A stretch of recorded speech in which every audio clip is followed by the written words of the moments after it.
উম, আজকে আমরা আসছি পাশাপুল পূর্বপাড়ার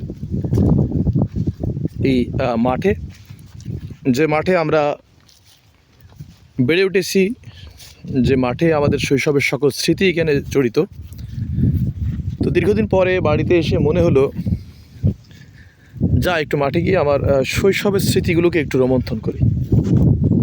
তারই অংশ হিসেবে আজকে আমি এই মাঠে আসছি। এসে তো আমি পুরোপুরি আশ্চর্য হয়ে গেছি যে কোনো একক মাঠে আমি এত সরিষা কোথাও দেখি নাই। তো সেই জন্য এই সরিষা দেখে আমি নিজে যেমন বিস্মিত হয়েছি, তেমনি আমার মনে হয়েছে যে একটু ভিডিও করি। যারা দেশের বাইরে আছে, তারা পাশাপাশি পূর্বপাড়ার এই মাঠটা যারা দীর্ঘদিন দেখে নাই, তাদেরকে দেখার সুযোগ করে দেওয়ার জন্য আমি আজকে এই ছোট্ট একটা ভিডিও ক্লিপস তৈরি করার চেষ্টা করছি।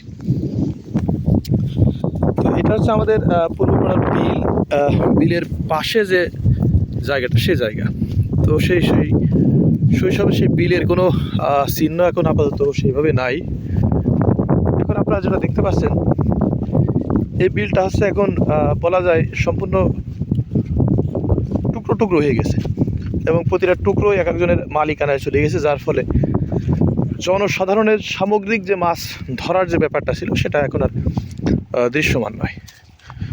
তো দীর্ঘদিন পরে আমরা যে মাঠে গরু চড়িয়েছি, যে মাঠে আমরা বিচরণ করেছি, যেখান থেকেই বেড়ে উঠেছি, সেখানে এসে আমি কিছুটা নস্টালজিক অর্থাৎ স্মৃতিকাতর হয়ে পড়েছি।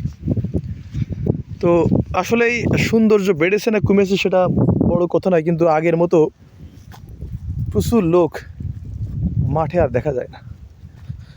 যে কোনোভাবেই হোক, মানুষজনের মাঠে চলাচল কমে গেছে। তরুণরাও এখন মাঠ বিমুখ হয়ে গেছে, তারা কর্পোরেট বা নিজেদের ব্যক্তিগত জীবন নিয়ে ব্যস্ত হয়ে পড়েছে। তো আসলে আমি এসে এই জায়গাটা দেখে প্রতিটা জায়গা আমার কাছে অদ্ভুত লাগছে, এবং ভাবতেই অবাক লাগছে যে এখানেই কি আমি বেড়ে উঠেছি। তো যে জায়গায় আমরা এখন দাঁড়িয়ে আছি, এটা হচ্ছে জহিরদের পুকুর। তার পাশে আমরা একজন ব্যক্তিকে যাইতে দেখছি, তিনি হচ্ছেন আব্দুল হাই চাচা। আর ওখানে কয়েকজন নারী দেখতে পাচ্ছি, টিপিক্যাল গ্রামীণ যে নারীদের যে অর্থাৎ বৈশিষ্ট্য, সেই অনুযায়ী তারা ক্যামেরা দেখে অন্যদিকে মুখ করে দাঁড়িয়েছে।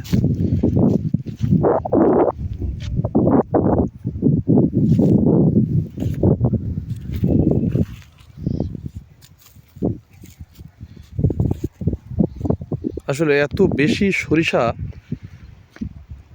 আমি আসলে কোথাও দেখি নাই। তো ভালো লাগলো যে আমাদের মাঠে একবারে সবাই মিলে সরিষার চাষ করেছে, এটা দেখি। তো ঠিক আছে।